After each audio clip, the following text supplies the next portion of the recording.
Bonjour à tous. Aujourd'hui, je vous présente l'anatomie de la main. La main est une structure anatomique merveilleuse mais complexe. C'est un organe de fonction et d'information qui donne aux membres supérieurs son importance. La main présente le segment terminal du membre thoracique, accommodé pour l'appréhension. D'accord? Accommodé pour l'appréhension. Maintenant, comme définition, la main est un complexe osseux formé de 27 os constants. Donc, la main est un complexe osseux formé de 27 os constants répartis en 3 groupes. On a le groupe supérieur, le carpe, le groupe moyen, le métacarpe, et le groupe inférieur, ou bien les phalanges. Mais aussi, la main peut posséder de nombreux osselets inconstants. Les plus fréquents sont les sésamoïdes du pouce. Maintenant, commençons par le carpe. Le carpe est un massif osseux allongé transversalement, mesure 3 cm de hauteur sur 5 cm de largeur, unissant l'avant-bras au métacarpe. Donc, le carpe est un massif osseux allongé transversalement, unissant l'avant-bras au métacarpe, formant le poignet. C'est-à-dire, notre poignet est formé par les os du carpe. Le poignet relie l'avant-bras au métacarpe. Très bien. Le carpe est constitué de 8 os courts, unis entre eux par les articulations intercarpiennes. D'accord? Les articulations intercarpiennes, ce sont des articulations qui unissent les os du carpe. Le carpe est disposé en 2 rangées. Une rangée proximale supérieure et une rangée distale inférieure. La rangée proximale ou bien la rangée supérieure du carpe est formée par l'os scaphoïde, l'os lunatum, l'os trichitrum et l'os pisiforme.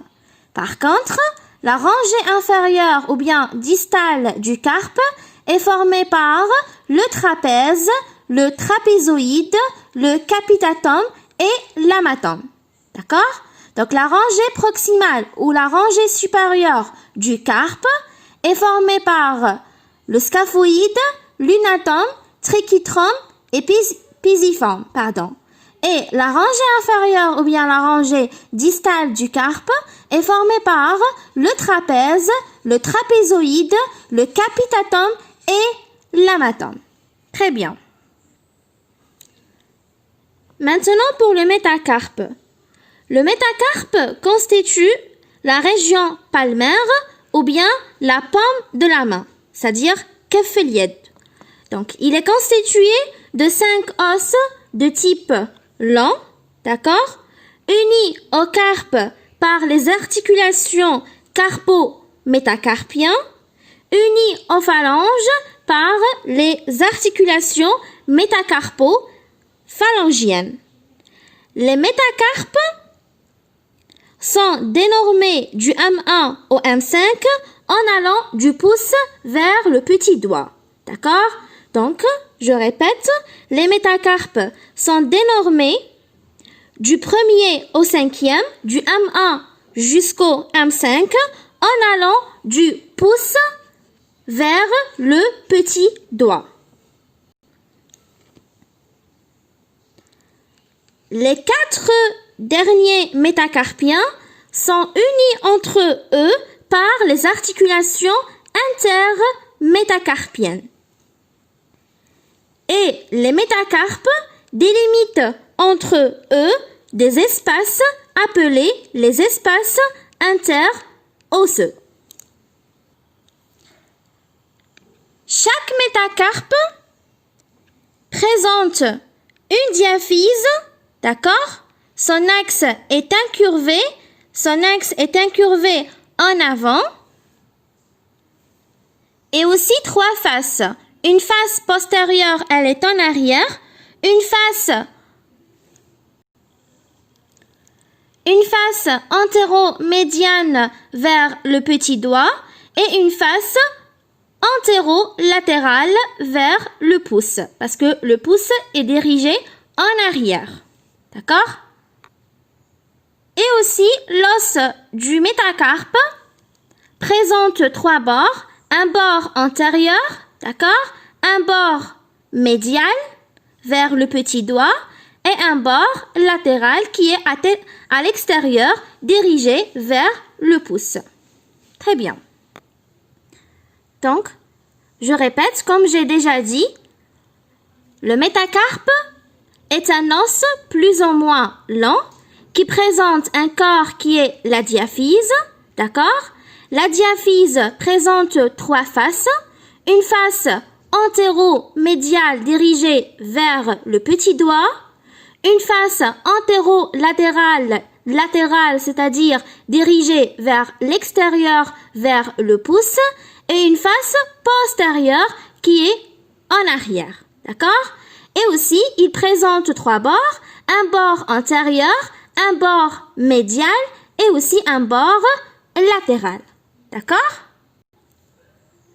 Le métacarpe aussi présente deux épiphyses, une épiphyse proximale supérieure et une épiphyse distale inférieure.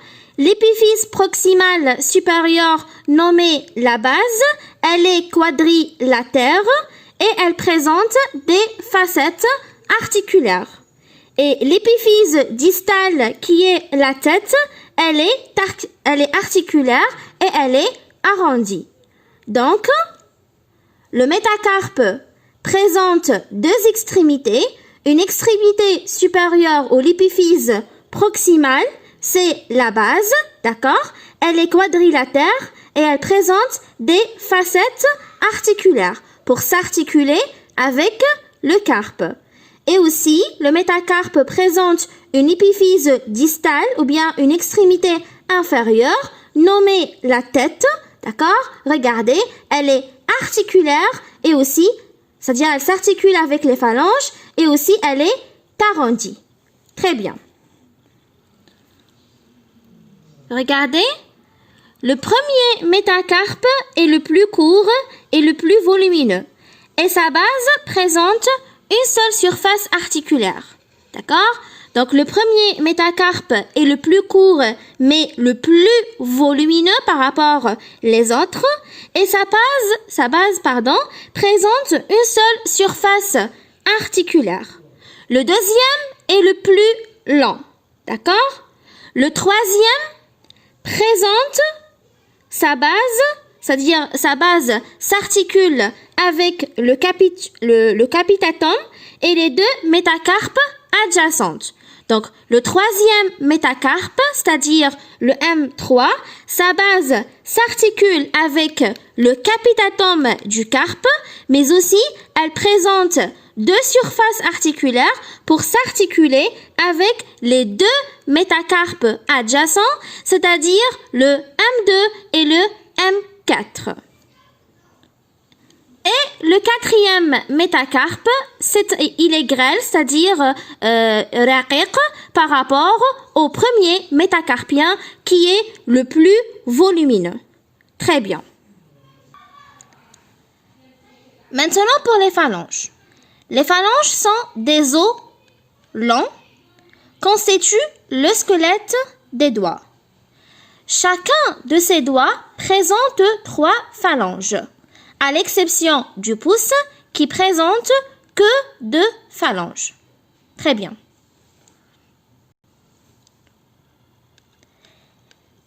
Les phalanges sont unies entre elles par les articulations, d'accord? Donc les phalanges sont unies entre elles par les articulations interphalangiennes, proximales et distales, d'accord? Donc les phalanges sont unies entre elles par les articulations phalangiennes, d'accord? Les articulations phalangiennes, proximales et distales. Voilà une articulation phalangienne proximale et voilà les articulations phalangiennes distales.